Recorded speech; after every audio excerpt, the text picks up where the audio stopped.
उत्थे सारे काम फतेह हो जाते हैं। इस गल की मैनूं पूरी शौक। मां दियां असीसां राज बिठावण बख्शण मुल्क जगीरी। गोल्डी जी तेरे चट्ठे तर गए। इन्नियां ज्यादा बीबियां ने आशीर्वाद देता। ताड़ियां देखो, ताड़ियां बजदियां नहीं थकदियां। ओहो हो, यह जिहा इतिहास रच हुंदा मैं पहला देखिया नहीं। भगवंत मान पता नहीं किधर नूं दौड़िया फिरदा होना भी आ तो कुछ होर हो गया।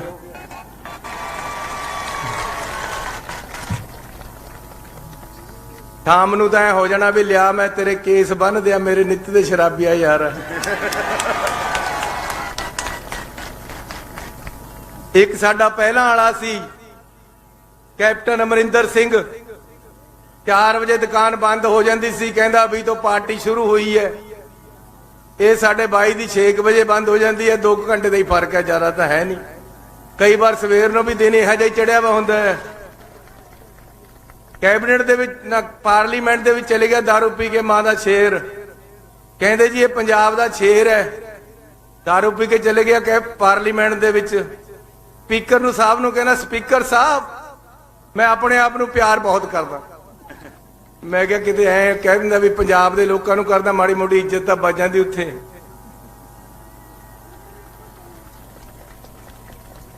आ बड़ी गल सुनी कि गोल्डी ने इत्थे टोल प्लाजे दे नाल नूं सड़क बनाती भी टोल प्लाजा नहीं देना, इहदे 5-6 परचे भी हो गए।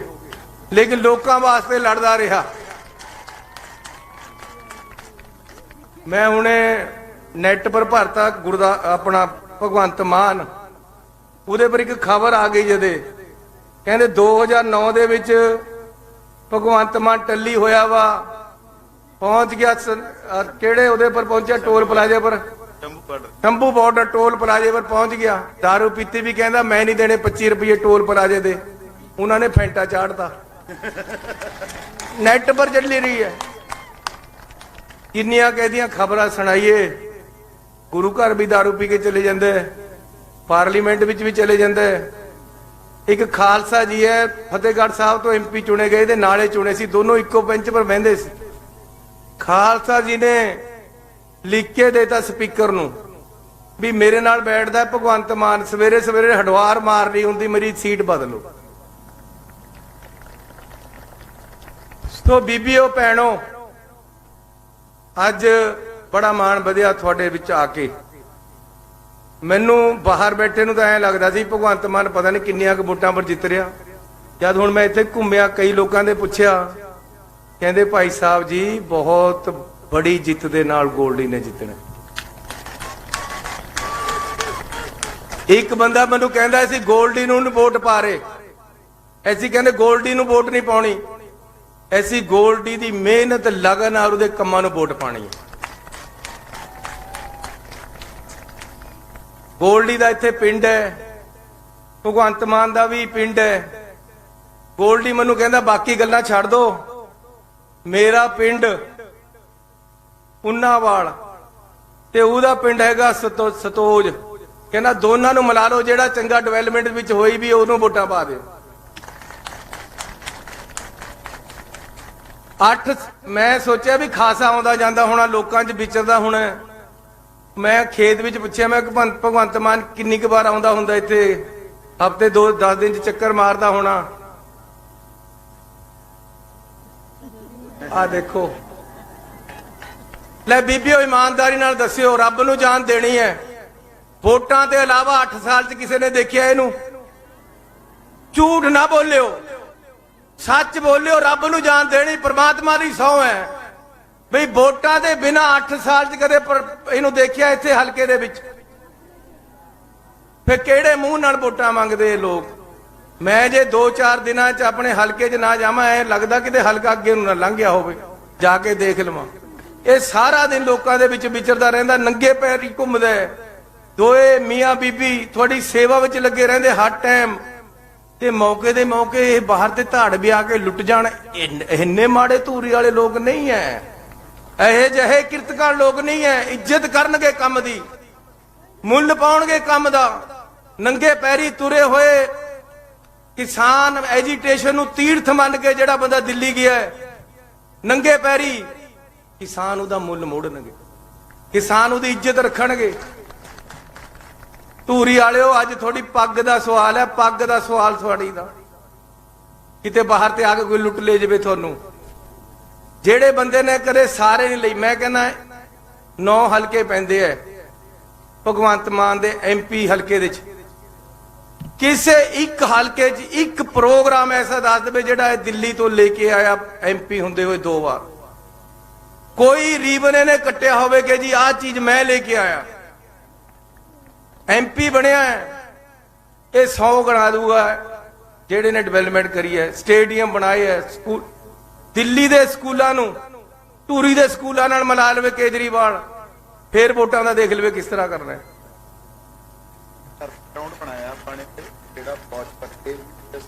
ਆ ਜਿੱਥੇ ਤੁਸੀਂ ਬੈਠੇ ਗਰਾਊਂਡ ਇਹਨੇ ਬਣਾਇਆ, ਕਿੰਨੇ ਗਰਾਊਂਡ ਬਣਾਏ, ਕਿੰਨੀ ਮਿਹਨਤ ਕਰਦਾ ਹੈ।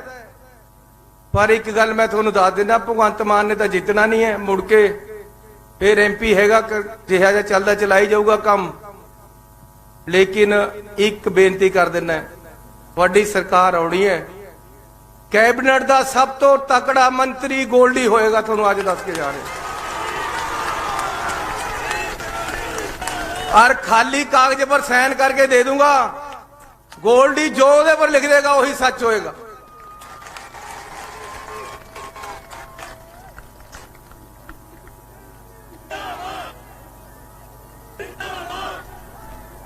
गोल्डी ने school which, college which, university च इलेक्शन लड़े, इहदी ग्रूमिंग इस तरह हुई। समाज सेवी बंदा है। और भगवंत मान ने ਸਕੂਲ ਵਿੱਚ, ਕਾਲਜ ਵਿੱਚ, ਕਾਲਜ ਗਿਆ ਵੀ ਹੈ, 12ਵੀਂ ਚੋਂ 3 ਵਾਰ ਸਾਲ ਲਾਏ ਹੈ, ਪਤਾ ਮੈਨੂੰ 12ਵੀਂ ਚ 3 ਸਾਲ ਲਾਏ ਹੈ। ਲੇਕਿਨ ਇਸ ਨੌਜਵਾਨ ਨੇ ਇਹਦੀ ਗਰੂਮਿੰਗ ਹੈ, ਇਹਦੀ ਪਾਲਣ ਪੋਸ਼ਣ ਇਸ ਤਰ੍ਹਾਂ ਹੋਇਆ ਕਿ ਲੋਕਾਂ ਦੀ ਸੇਵਾ ਵਿੱਚ ਲੱਗਿਆ ਹੋਇਆ। ਇਹਨੂੰ ਲੋਕਾਂ ਦੀ ਸੇਵਾ ਕਰਨੀ ਆਉਂਦੀ ਹੈ, ਇਹਨੂੰ ਰਾਜਨੀਤੀ ਦੇ ਵਿੱਚ ਵਿਚਰਨਾ ਆਉਂਦਾ ਹੈ, ਉਹਨੂੰ ਚੁਟਕਲੇ ਸੁਣਾਣੇ ਆਉਂਦੇ ਹੈ। ਸਟੇਜ ਚਲਾਉਣ ਦੇ ਵਿੱਚ ਔਰ ਸਟੇਟ ਚਲਾਉਣ ਦੇ ਵਿੱਚ ਬਹੁਤ ਫਰਕ ਹੈ ਭਰਾਵੋ। ਰਾਜ ਚਲਾਉਣਾ ਹੋਰ ਚੀਜ਼ ਹੈ, ਸਟੇਜ ਪਰ ਚੁਟਕਲੇ ਸੁਣਾਉਣੇ ਹੋਰ ਚੀਜ਼ ਹੈ। ਇਸ ਕਰਕੇ ਪੰਜਾਬ ਐਸੇ ਹੱਥਾਂ 'ਚ ਨਹੀਂ ਜਾਣਾ ਚਾਹੀਦਾ ਜਿਹਨੂੰ ਸਵੇਰੇ ਸ਼ਾਮ ਦੀ ਸੁੱਧ ਬੁੱਧ ਨਹੀਂ ਹੈ, ਜਿਹੜਾ ਸਟੇਟ ਚਲਾ ਨਹੀਂ ਸਕਦਾ। ਆ ਕੇਜਰੀਵਾਲ ਹੈ।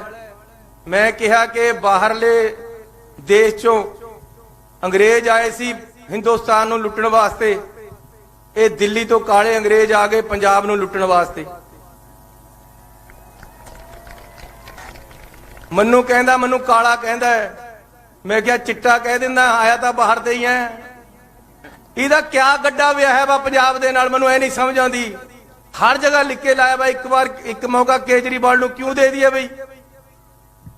ਫੇਰ ਜਦ 3 ਮਹੀਨੇ ਪੈਰ ਨਹੀਂ ਲੱਗੇ, ਹੁਣ ਵੀ ਇਹ ਲਿਖਿਆ ਇੱਕ ਮੌਕਾ ਕੇਜਰੀਵਾਲ ਨੂੰ ਅਤੇ ਭਗਵੰਤ ਮਾਨ ਨੂੰ। ਫੇਰ ਕੇਜਰੀਵਾਲ ਦਾ ਨਾਮ ਮੂਹਰੇ ਹੀ ਹੈ। ਇੱਕ ਦਿੱਲੀ ਵਾਲੇ ਤੇ ਮੈਂ ਪੁੱਛ ਲਿਆ, ਥੋੜੇ ਬਹੁਤ ਯਾਰੀ ਦੋਸਤੀਆਂ ਪਿਆਰ ਹੁੰਦਾ ਕਈ ਆਮ ਆਦਮੀ ਵਾਲਿਆਂ ਨਾਲ ਵੀ ਪੁੱਛ ਲਿਆ। ਮੈਂ ਕਿਹਾ ਬਈ ਹੁਣ ਤਾਂ ਭਗਵੰਤ ਮਾਨ ਨੂੰ ਮੂਹਰੇ ਕਰਤਾ ਤੁਸੀਂ, ਕਹਿੰਦਾ ਅਗਰ ਵਹਾਂ ਸੇ जीतेगा तभी ਮੂਹਰੇ करेंगे ना। ਸਕੀਮ ਬੁਲਾਈ ਬੈਠੇ ਐ, ਇਹਨੂੰ ਇੱਥੇ ਤੇ ਹਰਾਉਣਾ ਹੈ, ਫੇਰ ਭਗਵੰਤ ਮਾਨ ਨੂੰ ਪਾਸੇ ਕਰਕੇ ਆਪਣੇ ਆਪ ਹੋ ਜਾਣਾ ਤੇ ਫਿਰ ਕੇਜਰੀਵਾਲ ਨੇ ਇੱਥੇ ਦੀ ਬਾਗਡੋਰ ਸੰਭਾਲਣ ਨੂੰ ਫਿਰਦਾ, ਲੁੱਟਣ ਨੂੰ ਫਿਰਦੇ ਆ। ਪੰਜਾਬ ਬਾਹਰ ਤੇ ਆ ਕੇ ਸਾਡੇ ਖੇਤਾਂ ਵਿੱਚ ਕੰਮ ਕਰਨ ਆਉਂਦੇ, ਐਸੀ ਪ੍ਰਵਾਸੀ ਮਜ਼ਦੂਰਾਂ ਦੀ ਹਮੇਸ਼ਾ ਇੱਜ਼ਤ ਕਰਦੇ ਆ, ਲੇਕਿਨ ਰਾਜ ਸੰਭਾਲਣ ਵਾਸਤੇ ਕੋਈ ਆਣ, ਇਹ ਸਾਨੂੰ ਕੋਈ ਮਨਜ਼ੂਰ ਨਹੀਂ ਹੈ। ਪੰਜਾਬ ਸਾਡਾ, ਪੰਜਾਬੀਆਂ ਦਾ, ਪੰਜਾਬੀ ਇੱਥੇ ਰਾਜ ਕਰਨਗੇ। ਨਾ ਤਾਂ ਭਗਵੰਤ ਮਾਨ ਦੀ ਪ੍ਰੋਕਸੀ ਦੇ ਨਾਲ ਕੇਜਰੀਵਾਲ ਨੂੰ ਰਾਜ ਕਰਾਉਣ ਦੇਣਾ ਹੈ, ਨਾ ਸਿੱਧਾ ਰਾਜ ਕਰਨ ਦੇਣਾ ਹੈ। ਇੱਥੇ ਪੰਜਾਬੀ ਪੰਜਾਬੀਓ ਰਾਜ ਕਰਨਗੇ। ਮੈਨੂੰ ਕਹਿੰਦਾ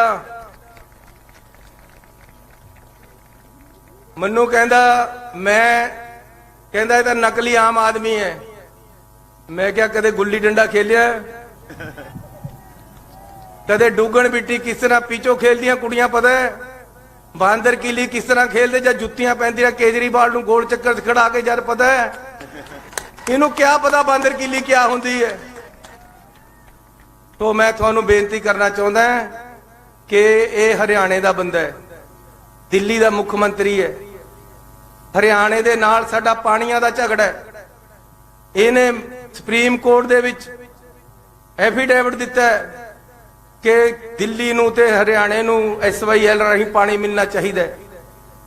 ਇਹ ਚੰਡੀਗੜ੍ਹ ਦਾ ਸਾਡਾ ਝਗੜਾ ਹੈ ਹਰਿਆਣੇ ਦੇ ਨਾਲ, ਪੰਜਾਬੀ ਬੋਲੀ ਦਾ ਝਗੜਾ ਹੈ।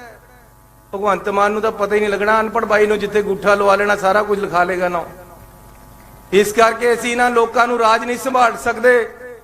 ਤੋਂ ਅੱਜ ਜ਼ਰੂਰਤ ਹੈ ਕਿ ਅਸੀਂ ਆਪਣੇ ਆਪ ਨੂੰ ਸੰਭਾਲੀਏ, ਪੰਜਾਬ ਨੂੰ ਸੰਭਾਲੀਏ, ਗੋਲਡੀ ਵਰਗੇ ਨੌਜਵਾਨਾਂ ਨੂੰ ਅੱਗੇ ਲੈ ਕੇ ਆਈਏ ਜਿਹਦੇ 'ਚ ਨੇਕ ਨੀਤੀ ਹੈ।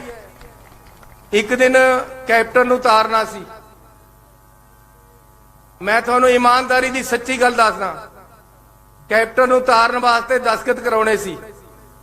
ਰਾਤ ਨੂੰ 1:30 ਵਜੇ ਅਸੀਂ ਦੇ ਕਮਰੇ 'ਚ ਪਹੁੰਚ ਗਏ। ਕੰਬਲ ਜਿਹਾ ਲਈ ਸੁੱਤਾ ਪਿਆ, ਕੰਬਲ ਖਿੱਚ ਕੇ ਠਾਲ ਲਿਆ। ਮੈਂ ਕਿਹਾ ਬਾਈ ਆ ਸਾਈਨ ਕਰਨੇ ਆ। ਕਹਿੰਦਾ ਪੈਨ ਦੋ। ਮੈਂ ਕਿਹਾ ਪੜ੍ਹ ਲੈ। ਕਹਿੰਦਾ ਜੇ ਪੜ੍ਹ ਕੇ ਸਾਈਨ ਕਰੇ ਫਿਰ ਕਿਆ ਕਰੇ, ਫਿਰ ਇੱਜ਼ਤ ਕਾਦੀ ਹੋਈ। ਸਾਹਮਣੇ ਖੜ ਕੇ ਕੈਪਟਨ ਨੂੰ ਉਤਾਰਿਆ ਸਿਰਫ ਇਸ ਕਰਕੇ ਕਿ ਬਾਦਲਾਂ ਦੇ ਨਾਲ ਔਰ ਬੀਜੇਪੀ ਦੇ ਨਾਲ ਮਿਲਿਆ ਹੋਇਆ ਸੀ। ਅੱਜ ਬੀਜੇਪੀ ਵੀ ਇਕੱਠੀ ਹੈ।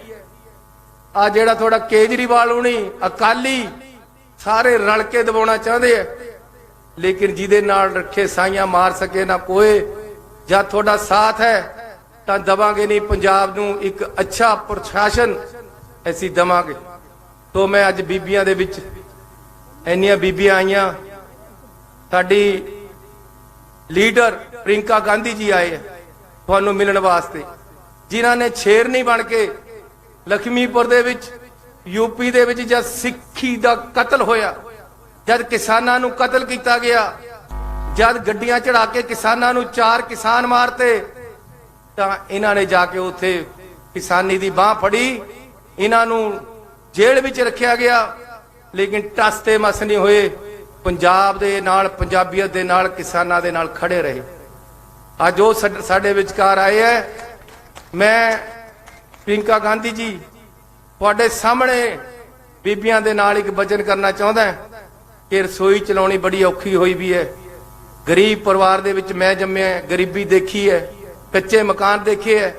ਇੱਕ ਤਾਂ ਅਨਾਉਂਸਮੈਂਟ ਕਰਨੀ ਹੈ ਕਿ ਜੇ ਮੈਂ ਕੱਚੇ ਮਕਾਨ 'ਚ ਪੈਦਾ ਹੋਇਆ, ਜਿੱਥੇ ਥੱਲੇ ਵੀ ਕੱਚਾ ਸੀ ਉੱਪਰ ਵੀ ਕੱਚਾ ਸੀ, ਤਾਂ 6 ਮਹੀਨੇ ਦੇ ਅੰਦਰ ਅੰਦਰ ਪੰਜਾਬ ਦੇ ਵਿੱਚ ਕਿਸੇ ਦਾ ਕੱਚਾ ਮਕਾਨ ਨਹੀਂ ਰਹੇਗਾ ਜੇ ਤੁਸੀਂ ਮੌਕਾ ਦੇਤਾ। ਇੱਕ ਤੁਹਾਡੇ ਸਾਹਮਣੇ ਵਚਨ ਦੇਣਾ ਚਾਹੁੰਦਾ ਕਿ ਬੀਬੀਆਂ ਦੀ ਰਸੋਈਆਂ ਚੱਲਣੀਆਂ ਬੜੀਆਂ ਔਖੀਆਂ ਹੋਈਆਂ। 8 ਸਿਲੰਡਰ ਹਰ ਸਾਲ ਰਸੋਈ ਚਲਾਉਣ ਵਾਸਤੇ ਹਰ ਔਰਤ ਨੂੰ ਦੇਣੇ ਹੈ, ਜਿਹੜੇ ਲੋੜਵੰਦ ਹੈ, ਜਿਨ੍ਹਾਂ ਨੂੰ ਰਸੋਈ ਚਲਾਉਣੀ ਜ਼ਰੂਰੀ ਹੈ। ਤੇ ਨਾਲ 1100 ਰੁਪਈਆ ਨਾਲ ਦੇ ਕਰਨਾ ਤਾਂ ਕਿ ਆਪਣੀ ਰਸੋਈ ਨੂੰ ਚੰਗੀ ਤਰ੍ਹਾਂ ਚਲਾ ਸਕੇ। ਇਹ ਪ੍ਰਿੰਕਾ ਗਾਂਧੀ ਜੀ ਤੁਹਾਡੇ ਸਾਹਮਣੇ ਅੱਜ ਵਚਨ ਹੈ, ਔਰ ਪੰਜਾਬ ਦੇ ਵਿੱਚ ਇਸ ਚੀਜ਼ ਦੀ ਲੋੜ ਹੈ ਤੇ ਉਸ ਲੋੜ ਨੂੰ ਪੂਰਾ ਕਰਨ ਵਾਸਤੇ ਅੱਜ ਬੀਬੀਆਂ ਭੈਣਾਂ ਇੰਨੀਆਂ ਇਕੱਠੀਆਂ ਹੋਈਆਂ। ਇਹਨਾਂ ਦੀ ਹਾਜ਼ਰੀ ਦੇ ਵਿੱਚ ਮੈਂ ਇਹ ਤੁਹਾਡੇ ਆਗਿਆ ਦੇ ਨਾਲ ਇਹ ਅਨਾਉਂਸਮੈਂਟ ਕਰ ਰਿਹਾ। ਤੋਂ ਸਤਿਕਾਰਯੋਗ ਬੀਬੀਓ, ਅੱਜ ਸਮਾਂ ਹੈ ਕਿ ਤੁਸੀਂ ਆਪਣੇ ਇਸ ਬੱਚੇ ਨੂੰ ਸੰਭਾਲੋ। ਅੱਜ ਸਮਾਂ ਹੈ। ਪੰਜਾਬ ਦੇ ਵਿੱਚ ਬੀਬੀਆਂ ਨੂੰ ਬੇਨਤੀ ਕਰਨਾ ਚਾਹੁੰਦਾ ਕਿ ਸਿਆਣੀਆਂ ਬੀਬੀਆਂ ਸਿਰ ਜੋੜ ਕੇ ਬੈਠਣ। ਮੁੜ ਕੇ ਮਿਡਲ ਕਲਾਸ ਦੇ ਲੋਕਾਂ ਨੂੰ, ਕਿਸਾਨਾਂ ਨੂੰ, ਗਰੀਬ ਲੋਕਾਂ ਨੂੰ ਮੌਕਾ ਨਹੀਂ ਮਿਲਣਾ। ਬੜੀਆਂ ਔਖੀਆਂ ਮਹਾਰਾਜਾਂ ਦੇ ਘਰ ਤੇ ਆ ਬੜੀਆਂ ਬੜੀਆਂ ਗੱਡੀਆਂ ਕੱਢ ਕੇ ਲਿਆਏ ਐ। ਦੇਖਿਓ ਕਿਤੇ ਫੇਰ ਉਧਰ ਨੂੰ ਨਾ ਮੋੜ ਦਿਓ। ਫੇਰ ਦੁਬਾਰੇ ਗਰੀਬ ਦੀ ਨਹੀਂ ਸੁਣੀ ਜਾਣੀ ਪੰਜਾਬ ਦੇ ਵਿੱਚ, ਫੇਰ ਮਿਡਲ ਕਲਾਸ ਦੇ ਕਿਸੇ ਬੰਦੇ ਨਹੀਂ ਸੁਣੀ ਜਾਣੀ, ਫੇਰ ਬੀਬੀਓ ਤੁਹਾਡੀ ਨਹੀਂ ਸੁਣੀ ਜਾਣੀ। ਇਹ ਜਿਹੜੇ ਪੁਰਸ਼ਾਗਰਦੀ ਕਰਨੇ ਵਾਲੇ ਐ, ਸੁਖਬੀਰ ਬਾਦਲ ਵਰਗੇ, ਇਹ ਕੇਜਰੀਵਾਲ ਵਰਗੇ, ਇਹ ਨਿੱਤ ਦੇ ਸ਼ਰਾਬੀ ਜੇ ਕਾਬਜ ਹੋ ਗਏ ਤਾਂ ਪੰਜਾਬ ਦਾ ਬਹੁਤ ਭਾਰੀ ਨੁਕਸਾਨ ਹੋ ਜਾਣਾ। ਇਸ ਕਰਕੇ ਮੈਂ ਤੁਹਾਨੂੰ ਸਾਰਿਆਂ ਨੂੰ ਬੇਨਤੀ ਕਰਦਾ ਕਿ ਇੱਕ ਇੱਕ ਵੋਟ ਪੰਜਾ ਚੋਣ ਨਿਸ਼ਾਨ ਤੇ ਪਾਓ। ਅਜਿਹੇ ਸਮਾਜ ਸੇਵੀ ਪਰਿਵਾਰਾਂ ਨੂੰ, ਦੋਨੋਂ ਮੀਆਂ ਬੀਬੀ ਜਵਾਨੇ ਦੇ ਵਿੱਚ ਤੁਹਾਡੇ ਹਰ ਟਾਈਮ ਨਾਲ ਰਹਿੰਦੇ ਐ, ਘਰ ਘਰ ਜਾਂਦੇ ਐ। ਅਜਿਹੇ ਬੰਦਿਆਂ ਦੇ ਨਾਲ ਧੋਖਾ ਨਾ ਹੋ ਜੇ। ਕੋਈ ਭਗਵੰਤ ਮਾਨ ਨੇ ਮੁੱਖ ਮੰਤਰੀ ਨਹੀਂ ਬਣਨਾ, ਮੈਂ ਤੁਹਾਨੂੰ ਅੱਜ ਦੱਸ ਕੇ ਜਾ ਰਿਹਾ। ਜੇ ਆਮ ਆਦਮੀ ਵੀ ਆ ਗਈ ਤਾਂ ਵੀ ਕੇਜਰੀਵਾਲ ਬਣੇਗਾ। ਇਹ ਧੋਖਾ ਹੈ। ਔਰ ਪਹਿਲੀ ਗੱਲ ਤਾਂ ਇਹਨੇ ਜਿੱਤਣਾ ਹੀ ਨਹੀਂ ਯਾਰ। ना रहेगा बांस, ना बजेगी बांसुरी। तो बड़े मार्जन के नाल जिता दो गोल्डी नूं, जेड़ा मैं थोड़े नाल वचन कर लिया। पहले दूसरे तो पता नहीं कहना, तीसरे नंबर पर जरूर सौं चुका दांगा, चौथे पर। और कैबिनेट मंत्री बनेगा और तगड़े महकमे दे के थोड़े इलाके का कायाकल्प करेगा। थोड़ा सारिਆਂ ਦਾ बहुत बहुत धन्यवाद। वाहिगुरू जी का खालसा, वाहिगुरू जी की फतेह। बहुत बहुत धन्यवाद चन्नी साहब, इन्ना कुछ दे गए। हुण एक नारा, चन्नी तेरी सोच ते, चन्नी तेरी सोच ते। मेरी स्टेज दे उत्ते भी निवेदन है कि जेड़ा चन्नी साहब, प्रियंका गांधी जी, जेड़ा मैं प्रॉमिस कर रही सी 8 सिलेंडर दे गए बीबीओ, 8 सिलेंडर। आपां सारे जाने हुण इक्को सोच ते चलना है, प्रियंका तेरी सोच ते। 1100 रुपया महीना ते 8 सिलेंडर। हुण खुश होके जाओ, 8 सिलेंडर प्रियंका जी अपने लिए लेके आए ने। धूरी तो ऐलान होया है, चन्नी जी ने ऐलान किया है, प्रियंका जी ने ऐलान किया है, 8 सिलेंडर थोनू साल दे मिलिया करनगे। सब तो बड़ा फिकर ही सिलेंडरां दा हुंदा, नाले 1100 रुपया, नाले सब्जी भाजी लियाओ, वधिया वधिया बनाओ, पाके मसाले परिवार नू खवाओ। 8 सिलेंडर। सब तो बड़ी समस्या जिहड़ी कच्चे घरां दी सी, जद पिंडां च जाना सब ने कहना कच्चे घर ने साडे। 450 कच्चे घर नू हंदा गोल्डी ने लाया धूरी हलके च। हुण तां ਚੱਕ ਹੀ ਦਿੱਤਾ। ਉਹ ਕਹਿੰਦੇ 450 ਕਿਹੜੇ 4 ਲੱਖ ਪਵਾ ਲਿਓ। ਚੰਨੀ ਜੀ ਨੇ ਚੱਕ ਹੀ ਦਿੱਤੀ ਸਾਰੀ ਮਰਿਆਦਾ। ਕਹਿੰਦੇ ਕਿ ਬਸ ਇੱਕ ਚੀਜ਼ ਹੋਣੀ ਚਾਹੀਦੀ ਹੈ, ਕੱਚੀ ਛੱਤ ਪੱਕੀ ਮੈਂ ਕਰੂੰਗਾ, ਚੰਨੀ ਜੀ ਕਹਿ ਗਏ ਅੱਜ। ਹੁਣ ਜ਼ੋਰਦਾਰ ਤਾੜੀਆਂ।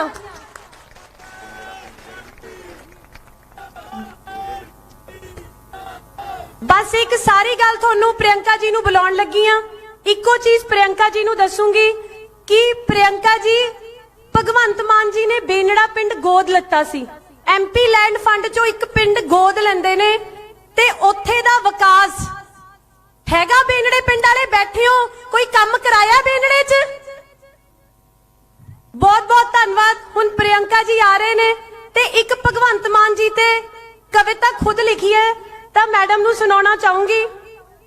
भगत सिंह के रंग बसंती चोले को रोते देखा है, भगत सिंह के रंग बसंती चोले को रोते देखा है, संसद में शराबियों का अभिनंदन होते देखा है। यहाँ मैंने मदरा पी के लोगों को गुरु ग्रंथ के सामने बैठे देखा है। माँ की कसम तो चीज ही क्या है, पैसे सेट करने के लिए लोगों को रिश्ते तोड़ते देखा है। इस बार तो हम सब ने नौटंकी करने वालों को इनकलाब का नारा लगाते देखा है। कैसे इज्जत दे सकते हैं जिनको शराब में मद मस्त होके जमीन पे गिरते देखा है, जमीन पे गिरते देखा है। तुहाडे सब दी धड़कन प्रियंका गांधी। प्रियंका तेरी सोच ते, प्रियंका तेरी सोच ते। खड़े होके ताड़ियां मारो, सारे ने खड़े होके ताड़ी मारनी है प्रियंका जी वास्ते।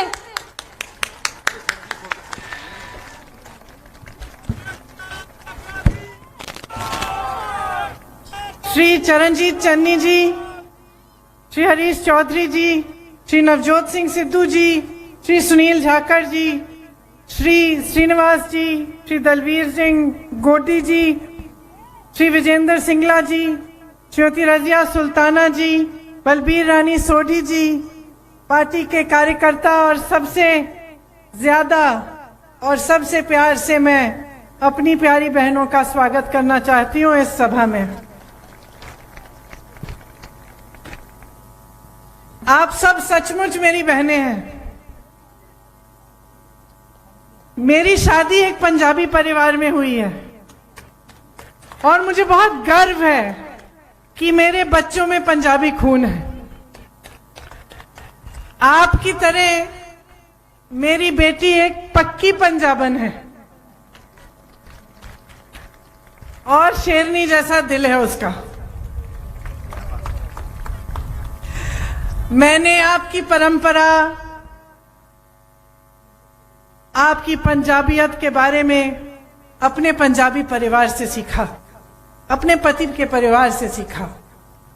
मैंने सीखा कि सेवा क्या होती है। मैंने सीखा कि सच्चाई के रास्ते पे कैसे चलते हैं। मैंने सीखा कि मेहनत की कमाई कैसे होती है। और ये सब आप ही की पंजाबियत है।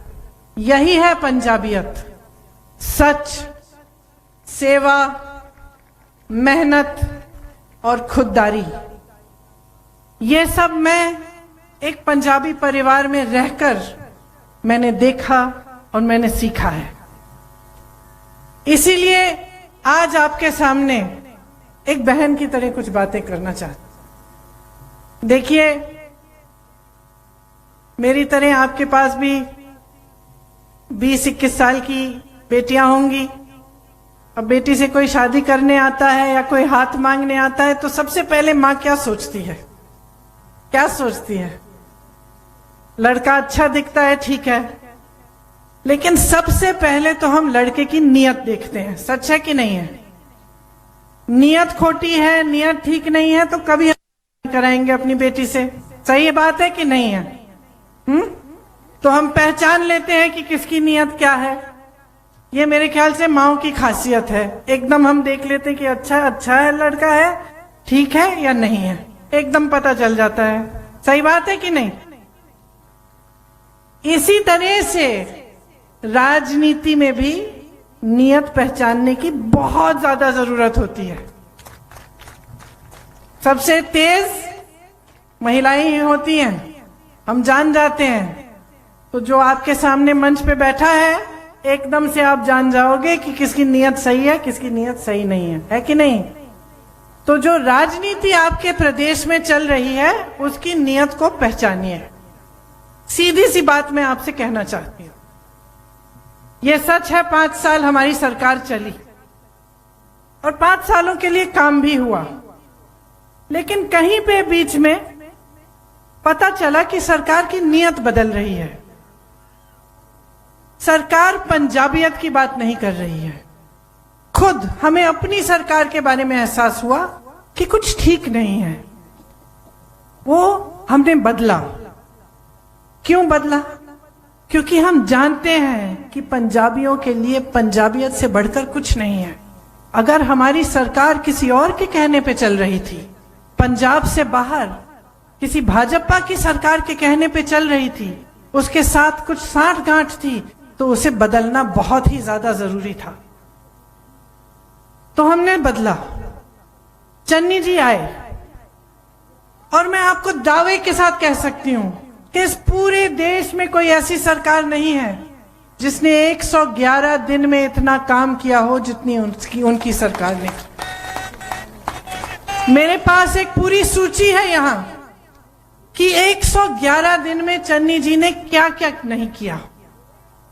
चन्नी जी ने 6,400 करोड़ के किसान के कर्ज माफ कर दिए, 1,500 करोड़ बिजली के बिल माफ किए, किसानों को मुफ्त बिजली दिलाई, बिजली के रेट 3 रुपए पर यूनिट तक ले आए, नीचे लाए, औद्योगिक बिजली का रेट 5 रुपए यूनिट तक ले आए, पानी के दाम ग्रामीण इलाकों में घटकर 50 रुपए प्रति माह के हो गए।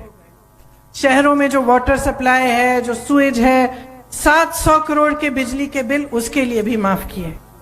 आप सोच सकते हैं कि एक सरकार ने 111 दिन में कितना काम कर डाला।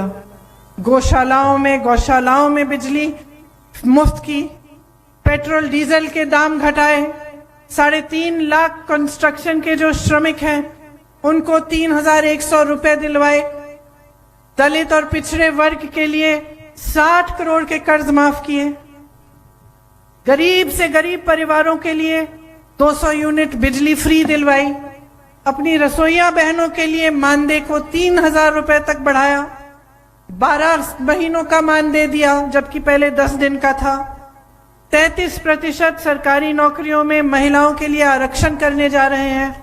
तो इतने सारे काम 111 दिन में चन्नी जी ने कराए। इसका मतलब क्या है? कि उनकी नीयत ठीक है। आप पहचान रहे हैं वो आप में से उभरे हैं, गांव के हैं, गरीब परिवार के हैं, वो आपकी सारी बातें अच्छी तरह से समझते हैं। और सबसे बड़ी बात वो ये समझते हैं कि पंजाबियों ने कभी किसी के सामने सर नहीं झुकाया, कभी नहीं झुकाया। तो वो एक ऐसी सरकार कभी नहीं चला सकते जो किसी और के आगे अपना सर झुकाए। अब आप देखिए कि आपके सामने आम आदमी पार्टी वाले आए हैं, यहां से उनके एक बड़े नेता भी चुनाव लड़ रहे हैं। आपके सामने आकर बड़ी बड़ी घोषणाएं होती हैं, विज्ञापनों में दिखता है कि दिल्ली में दिल्ली सरकार ने एक नई राजनीति की है, किस तरह से विकास किया है। लेकिन सच्चाई नहीं है ये। हम सब मैं दिल्ली की रहने वाली हूं, मैं आपको बता सकती हूं, आप दिल्ली जाके देखिए, विज्ञापनों पर 200 करोड़ रुपए कोरोना के समय खर्चे। और कोरोना के समय जिस तरह से लोग मर रहे थे, ऑक्सीजन नहीं था, अस्पताल में बेड्स नहीं थे, किसी की मदद नहीं थी, उसके बारे में कौन बोलता है? मीडिया, विज्ञापन में सच्चाई नहीं दिखती आपको। तो आजकल आपको बहुत सतर्क रहने की जरूरत है, आपके सामने क्या क्या कहते हैं। लेकिन सच्चाई ये है कि जब आपका किसान का आंदोलन हुआ, उसके बाद उसके समय भाजपा की जो सरकारें हैं उन्होंने तो कानून लागू कर लिया, लेकिन भाजपा के अतिरिक्त सिर्फ एक सरकार ने सबसे पहले उन कानूनों को स्वीकार किया, वो थी आम आदमी की दिल्ली की सरकार। तो सच्चाई कुछ और है और आपको बताया कुछ और जाता है। ये सरकार दिल्ली में प्रधानमंत्री श्री नरेंद्र मोदी जी और अमित शाह जी के सामने झुकती रहती है। इनकी स्थिति ये बन गई है कि एक फाइल नहीं पास करते। भाजपा की सरकार ने एक बिल लागू की, उससे मुख्यमंत्री जी के एक भी कोई भी शक्ति नहीं रही कि वो कुछ भी निर्णय अपने आप ले पाए। आज ये स्थिति है वहां की सरकार की। आपको बताया जाता है कि दिल्ली में जो सरकारी पाठशालाएं हैं, भगवान जाने कितने अच्छे हो गए हैं, लेकिन सच्चाई है कि बाहर से लीपापोती कर दी है, अंदर से ज्यादा कुछ बदला नहीं है। तो आप सच्चाई को समझिए। आपने इतना आंदोलन किया, आपके भाई बहन आप सब किसानों के लिए आप लड़े, आप अपने लिए लड़े, अपने अधिकारों के लिए लड़े। 1 साल के लिए आप दिल्ली के बॉर्डर पे बैठे रहे, कोई आया आपके पास आपकी सुनवाई करने के लिए? किसी ने आपकी मदद की? किसी ने नहीं की। 6 किसानों को जीप के नीचे मंत्री के बेटे ने कुचल डाला। कौन लड़ा आपके लिए? क्या ये लोग आए थे वहां? नहीं आए। आप खुद अपनी लड़ाई लड़ रहे थे। इनकी नीयत ठीक नहीं है। ये बात बहुत सीधी सीधी है। ये यहां पे सरकार बनाना चाहते हैं, पंजाब के लिए नहीं, आपको आगे बढ़ाने के लिए नहीं। ये इसलिए सरकार बनाना चाहते हैं क्योंकि इनकी राजनीति आगे बढ़े, ताकि ये कह पाए कि हमारा एक और प्रदेश हो गया और हम अपनी राजनीति को आगे बढ़ाएंगे। आपकी भलाई इनके हृदय में नहीं है, इनके दिल में आपकी पूंछ नहीं है, आपके लिए कुछ नहीं, इनका दिल आपके लिए नहीं धड़कता। कांग्रेस की सरकारों ने आपके लिए काम किया है, लगातार हमारे नेता आपके लिए काम करते हैं। हाँ, हो सकता है कि अलग अलग नेताओं के कभी अलग अलग बयान भी आते हैं, कभी कोई गिला शिकवा होता है वो बोल देते हैं खुल के। लेकिन मैं एक बात आपको बता सकती हूं कि यहां पे इस मंच पे जितने भी नेता बैठे हुए हैं आपके कांग्रेस पार्टी के, इनके दिल में पंजाब है, पंजाबियत है। ये पंजाब को कभी धोखा नहीं दे सकते। आपस में लड़ लेंगे लेकिन पंजाब को कभी धोखा नहीं देंगे। सच्चाई ये है। तो जब मैं आपके बीच खड़े होकर आपसे बात करना चाहती हूं और आपसे राजनीति की बात करती हूं, तो सबसे पहले मैं ये बात पहचानती हूं कि आप मां हैं। मेरी तरह आप भी अपने बच्चों के लिए अच्छा सुनहरा भविष्य चाहते हैं। आपने जो संघर्ष किए, आप नहीं चाहती कि आपकी बेटी वही संघर्ष करे। आप चाहते हैं कि वो शिक्षित बने, अपने पैरों पे खड़े हो, अपने परिवार की सुरक्षा करे, अपने परिवार के लिए काम करे, कमाई करे। इसी तरह से आप चाहते हैं कि आपके बेटे अपने पैरों पे खड़े हों, उनका विकास चाहते हैं। आज सबसे बड़ी समस्या जो पंजाब में है वो रोजगार ही है, महंगाई और रोजगार। तो आपको एक ऐसी सरकार चाहिए जो आपके लिए रोजगार बनाए, आपके बच्चों को अपने पैरों पे खड़ा होने के लिए मजबूत बनाए। जब हम बहनों की बात करते हैं, बेटियों की बात करते हैं, महिलाओं की बात करते हैं, तो हाँ, हम 8 सिलेंडर देने की बात कर रहे हैं, मगर सिर्फ ये बात नहीं कर रहे हैं। हम ये भी कह रहे हैं कि सरकारी रोजगार महिलाओं को भी मिलेंगे। हम ये भी कह रहे हैं कि हम महिलाओं को सशक्त कैसे करेंगे, आपको रोजगार कैसे देंगे, आपके लिए शिक्षा के नए संस्थान कैसे बनाएंगे, आपको शिक्षित कैसे करेंगे, आपकी सेहत के लिए हम क्या करेंगे। मैं बताना चाहती हूं कि दिल्ली में इनकी सरकार में एक भी नया शिक्षा का संस्थान नहीं बना है, एक भी नया अस्पताल नहीं बना है। तो आप समझिए कि जितनी भी बातें आपके सामने होती हैं, उनमें से सच्चाई क्या है। 2 तरह की राजनीति होती है, मैंने पहले ही कहा। एक होती है जो सत्ता को अपने हाथों में रखने की राजनीति होती है, जो हर चीज कर लेगी, किसी भी हालत में कुछ भी हो जाए, पैसे देकर, सौदा करके, कुछ भी करके अपनी सत्ता अपने हाथों में रखना चाहती है, उसके लिए कुछ भी कर डालेंगे। और एक दूसरी राजनीति होती है जो सेवा की राजनीति होती है, जैसे आपकी पंजाबियत है जिसमें सेवा सर्वोपरि है। उसी तरह से एक राजनीति भी है जिसमें सबसे महत्वपूर्ण चीज, सबसे अहम चीज, सबसे बड़ा धर्म सेवा होता है। और वो राजनीति हम आपके सामने निभाना चाहते हैं, वो सेवा का धर्म हम आपके सामने निभाना चाहते हैं। हम आपके जज्बातों से खेलना नहीं चाहते, हम आपके सामने खड़े होकर झूठ नहीं बोलना चाहते, बड़ी बड़ी घोषणाएं नहीं करना चाहते जो हम रख नहीं पाएंगे। जो घोषणाएं हम कर रहे हैं उन्हें हम पूरा करना चाहते हैं। हम आपसे अगर वोट मांग रहे हैं तो सच्चाई के आधार पर मांग रहे हैं, अपने अनुभव के आधार पर मांगने हैं। जो हमारी कांग्रेस की सरकारें हैं वो सरकार चलाना जानती हैं, उन्होंने विकास किया है, उनमें अनुभव है। इसीलिए जब आपसे समर्थन मांगते हैं हम, और जब आपके सामने हम गोल्डी जी जैसे प्रत्याशी खड़े करते हैं, तो हम दावे के साथ कह सकते हैं कि दोनों गोल्डी जी और आपका नाम क्या है, और सिमरत जी, दोनों आपके लिए दिन रात काम करेंगे। यहाँ सिमरत,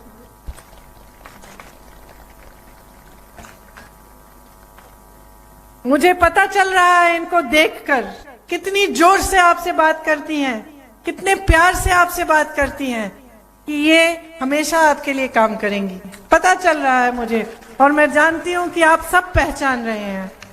तो मैं कहना चाहती हूं कि सबसे ज्यादा विवेक आप ही में है, और मैं कहती हूं कि महिला में पुरुष से ज्यादा विवेक है। सारे संकटों का सामना आप करती हैं, मैं जानती हूं सबसे ज्यादा संघर्ष आपका है। घर को संभालती हैं, खेतों में काम करती हैं, सब जितने भी परिवार के सदस्य हैं उनको समझना, उनको प्यार से रखना, उनकी परवरिश करना, उनकी देखभाल करना, ये सब काम आप करती हैं। इनके जैसे जब आपके पति आगे बढ़ते हैं तो आप उनको भी मजबूती से मदद करते हैं। जब आपको आगे बढ़ना पड़ता है तो आप खुद निडर होके आगे आती हैं। तो आप में बहुत विवेक है। सिर्फ मैं आपसे एक बात कहना चाहती हूं कि इस विवेक का इस्तेमाल करिए। जो आप वोट डालने जा रही हैं ना, ये आपके भविष्य का वोट है, आपके बच्चों के भविष्य का वोट है। इसमें कौन सा राजनीतिक दल है, ये है, वो जरूरी नहीं है। जरूरी ये है कि आपके बच्चों का भविष्य किस तरह से बनेगा।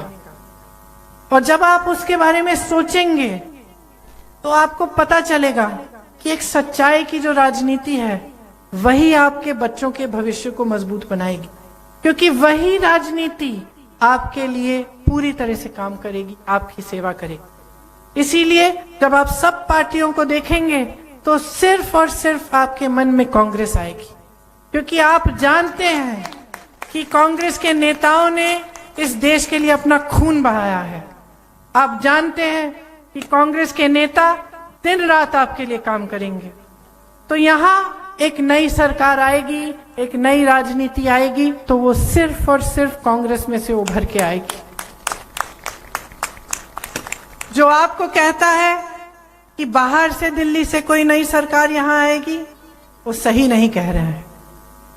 आप अपना मन बना लीजिए, यहां सरकार कांग्रेस की बनाइए, ताकि जितनी भी अच्छी अच्छी योजनाएं हैं आपके लिए रोजगार, आपके लिए, आपको मजबूत बनाने की योजनाएं, आपकी सशक्तिकरण की योजनाएं, आपकी भलाई के लिए, शिक्षा के लिए, सेहत के लिए, उन सब को बनाने के लिए और सबको अच्छी तरह से लागू करने के लिए हमें एक मौका दीजिए। यही मैं पूछने आई थी और कहने आई थी आपसे कि ये चुनाव आपका चुनाव है, आपके भविष्य का चुनाव है, आपकी पंजाबियत का चुनाव है। इसको बचा के रखिए, सुरक्षित रखिए और अपने भविष्य को मजबूत बनाइए। जब आप चन्नी जी को और हमारे अनेक नेताओं को और प्रत्याशियों को अपना वोट देंगे, तो आप पंजाब को अपना वोट दे रहे हैं, पंजाब को आगे बढ़ा रहे हैं। आप सबको बहुत बहुत धन्यवाद। आपने बहुत ध्यान से मेरी बातें सुनी। आशा है कि जब आप वोट करने जाएंगे तब भी मेरी बातें आपको याद आएंगी और आप सही निर्णय अपने ही विवेक से लेंगी, ताकि यहाँ पे जो सरकार बने वो आपके लिए काम कर पाए। आप सबको बहुत बहुत धन्यवाद। जय हिंद।